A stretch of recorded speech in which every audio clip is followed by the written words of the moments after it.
बात बताइए, आपने ही मुद्दा उठाया था धर्मांतरण का। अब अमित शाह जी यहां आते हैं, उन्होंने कहा कि एक युवक की हत्या हो गई। उन्होंने कहा भूपेश बघेल सरकार ने लिंचिंग कराई उस युवक की। उस युवक के पिता को आप लोग चुनाव में भी टिकट दिया उन्होंने। हेमंत बिश्व शर्मा को आप भेजते हैं असम के मुख्यमंत्री को यहां प्रचार करने के लिए। हेमंत बिश्व शर्मा कहते हैं कि यहां पर जगह जगह जो है धर्मांतरण हो रहा है। भूपेश बघेल कहते हैं हम सेक्युलर हैं। तो ये कैसा सेक्युलरिज्म है? फिर वो कहते हैं ये देश हिंदुओं का है, हिंदुओं का ही रहेगा। ये छत्तीसगढ़ में बताने की क्यों जरूरत है? देखिए, जहां पे अपनी अस्मिता पे आंच आए, जहां पे अपने धर्म पे आंच आए, वहां बोलने पे पीछे नहीं रहना चाहिए। यहाँ छोटी छोटी बात पे हम देखते हैं कि सरतन से जुदा का नारा लगता है, उसके सपोर्ट में लोग खड़े हो जाते हैं।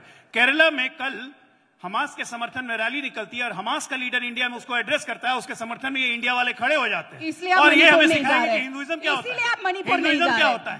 एक मिनट, ये इंडिया अलायंस जो है, एक बात जान जाइए, ये इंडियन नेशनल डकैत एसोसिएशन ऑफ इंडिया है। खुद इंडिया का नाम बदनाम, और इनका एक ही काम है, ये डकैतों का एक ही काम है, इन डकैतों का एक ही काम है।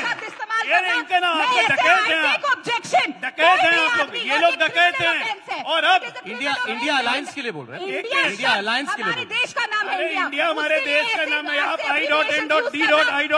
है, ये डॉट लगा के डॉट बन जाएंगे। देशद्रोही है आप। अरे डॉट लगा के डॉट बन जाइएगा। इंडिया का नाम बदनाम कर रहे हैं शब्द इस्तेमाल करके। डॉट से ज्यादा हैसियत नहीं रह गई है। देखिए अब आप इंडिया नाम है, हमारे देश का क्या नाम है? इंडिया नाम है। President of, prime minister of क्या है? नरेंद्र मोदी जी, उनके क्या लिखा हुआ है ट्विटर पे? Prime minister of India. और इंडिया के लिए इन्होंने क्या शब्द इस्तेमाल करे? इनसे बड़ा देशद्रोही इस देश में नहीं। आपके अलायंस का क्या नाम है? मैं आपके यहाँ पे कह रही हूँ, मैं इनके ऊपर वैसे कांग्रेस किसी को देशद्रोही कहता है तो बहुत हंसने की बात है।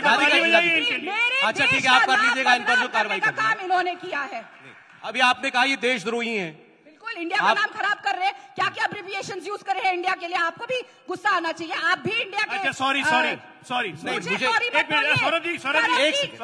अच्छा देखिए, एक सेकंड, आपको बुरा लगा, आप कह रहे हैं आप कार्रवाई करेंगे इस पर कीजिए।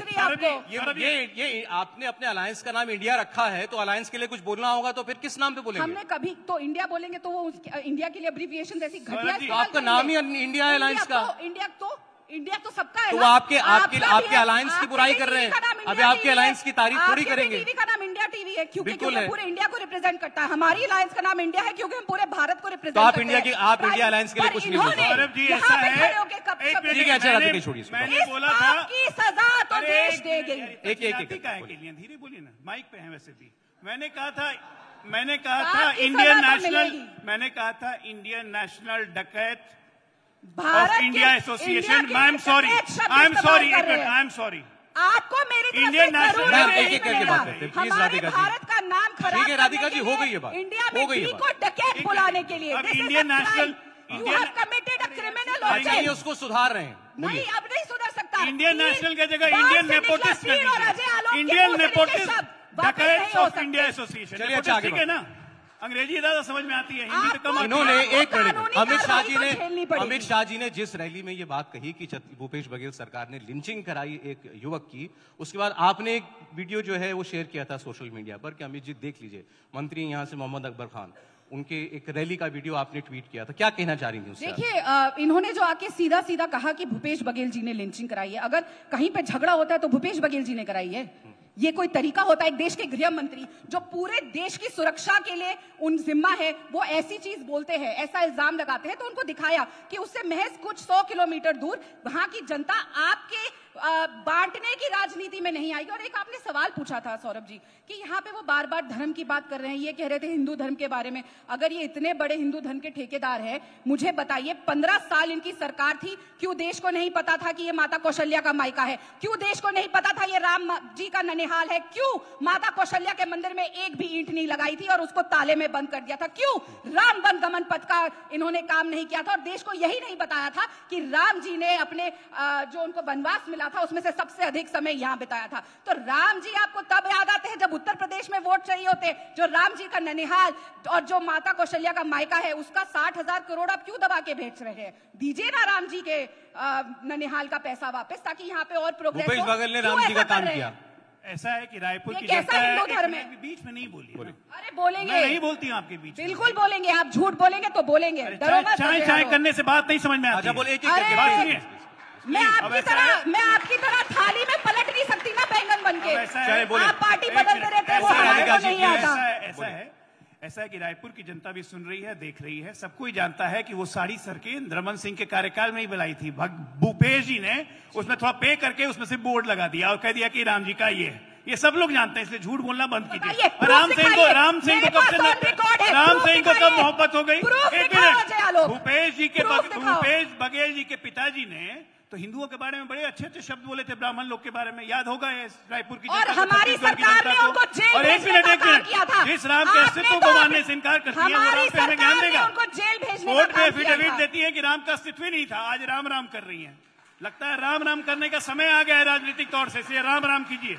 आपने बहुत दो बातें कही कि हमारे मुख्यमंत्री के पिताजी ने ऐसा कहा। मैं आपको बता दूं, हमारे आपके मुख्यमंत्री की नहीं तो सेक्सीडी कांड, सुनो, सेक्सीडी कांड, मुख्यमंत्री जवाब दे देती हूँ। सेक्स सीडी आपके मंत्री की आपके लोगों ने बना के बाहर लगाई, उससे हमारे से सवाल पूछे। कुकर्म आपके लोग करे, बेल आपके मुख्यमंत्री को लेना पड़ा। फिर विधानसभा में आपके मंत्री पौन देखे, सेक्स सीडी आपके मंत्री का, और सवाल हमसे हो। दूसरी बात, इन्होंने कहा मुख्यमंत्री के पिताजी ने ऐसा कहा, मुख्यमंत्री ने अपने पिताजी को जेल भेजने का काम किया। आपको याद हो, बार बार हिंदू धर्म के ठेकेदार बनते हैं। ये कौन सा हिंदू धर्म है, ये कौन से संस्कार है? प्रधानमंत्री जी की माता जी जब खत्म हुई थी, जब उनका देहांत हुआ था, हमने तो कभी नहीं देखा कि माँ के मरने के बाद बेटा सर नहीं मुंडवाता। प्रधानमंत्री जी ने वो नहीं किया। तो बार बार देश को बरगलाना, हिंदू धर्म के नाम पर क्यों सच है? इट इज नॉट पर्सनल, ये सच है। अगर आप देश को बार बार बोलते हैं ऐसे बहुत सारे लोगों को जानता हूं, तो प्रधानमंत्री ही खुद हिंदू धर्म को खतरे में डालते हैं। मैं ऐसे बहुत सारे लोगों को जानता हूं, आप भी जानती होंगी। सुन ले मेरी बात। इंडिया नाम में डी को डकैत बोलने पे आपको तकलीफ नहीं हुई, लेकिन प्रधानमंत्री आपके अलायंस के लिए बोला जा रहा था, तो सौरभ जी को बहुत तकलीफ हो गई। कोई नहीं, देश देख रहा है, सौरभ जी देख रहा है कि तकलीफ मीडिया को तब नहीं होती कि प्रधानमंत्री जी मणिपुर क्यों नहीं जा रहे, लेकिन इस बात से अभी आप मणिपुर पर बात कर रही थी, अभी आप बात कर रही थी प्रधानमंत्री की माता जी पर। मैंने सिर्फ इतना कहा कि ये सच्चाई है, हमारा संस्कार है, सनातन धर्म है, बहुत सारी ऐसी परिस्थितियां होती हैं, घर में कोई बड़ा बुजुर्ग गुजर जाता है, लोग बाल केश जो है वो नहीं उतरवा पाते। कौन सा सनातन धर्म है जहाँ ऐसा नहीं होता? सनातन धर्म की बात हो रही है, बताइए।